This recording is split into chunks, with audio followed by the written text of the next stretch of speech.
Robot આમ exact ત્યાં આવીને ઊભું રહેશે, કટ કરવાનો કંટ્રોલ સર્જનના હાથમાં છે. રોબોટ છે મદદગાર, સર્જન જ છે નિષ્ણાંત. સ્ટુડિયો ઓન વ્હીલ્સની ટીમે જાણ્યું કેપી હોસ્પિટલ કેવી રીતે કરે છે સારવાર.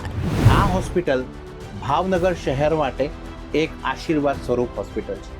આ હોસ્પિટલના ડૉક્ટર કેવલ પરમાર અમાર સાથે છે. હું પહેલાંથી ડ્રીમ હતું કે પોતાના હોસ્પિટલ જ બનાવીશ અને આ રીતની જ બધી ફેસિલિટીઝ આપીશ. 2017માં હું પાસ થયો, ત્યારે 2 વર્ષ મેં જોબ કરી અને 2019 સપ્ટેમ્બરથી અમે કેપી હોસ્પિટલમાં ફૂલ ટાઈમ તરીકે કાર્યરત થયા.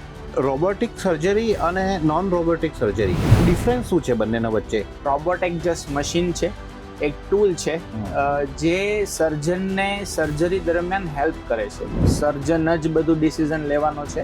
NABH સર્ટિફાઈડ એટલે શું? NABH સર્ટિફિકેટ એ એક બેન્ચમાર્ક છે. કઈ રીતે કન્સલ્ટ કરો છો? કઈ રીતે ખ્યાલ આવે મને કે મારે કેટલો ઘસારો છે? હવે જ્યારે એજ 40 પ્લસ થાય છે એટલે એમાં આર્થરાઇટિસની શરૂઆત થાય છે. ત્યારે શરૂઆતમાં એનો અડધો ઘૂંટણ જે તમે ચેક્સમાં જોઈ શકો છો એટલો ઘસારો ચાલુ થતો હોય છે. એવું શું ધ્યાન રાખવું જોઈએ જેનાથી ઘસારો થાય નહીં? સિનિયર સિટીઝનને પણ હું એક એડવાઇસ આપીશ કે એટલીસ્ટ 40 થી 45 મિનિટ દિવસનું રૂટીન ચાલુ વોકિંગ કરવાથી ઓસ્ટિયોપોરોસિસ ઘટે છે.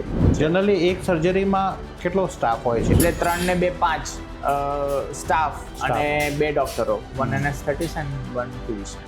એટલે પૂરી કેર કરવામાં આવે છે. So this is all about robotic knee replacement. જુઓ આજે રાત્રે 9:25 કલાકે ભાવનગર કેપી હોસ્પિટલના સંચાલક શ્રી કેવલભાઈ પરમાર સાથે વિશેષ સંવાદ. આ કાર્યક્રમના પ્રાયોજક છે અન્નલક્ષ્મી, હરઘર બચત અને કેમ્પાકોલા. સહપ્રાયોજક છે Vasant Masala, IFFCO, Sunidhi Agrotech Private Limited, UGVCL અને ગ્રીનોમર્સ નોલેજ પાર્ટનર ગાંધીનગર યુનિવર્સિટી.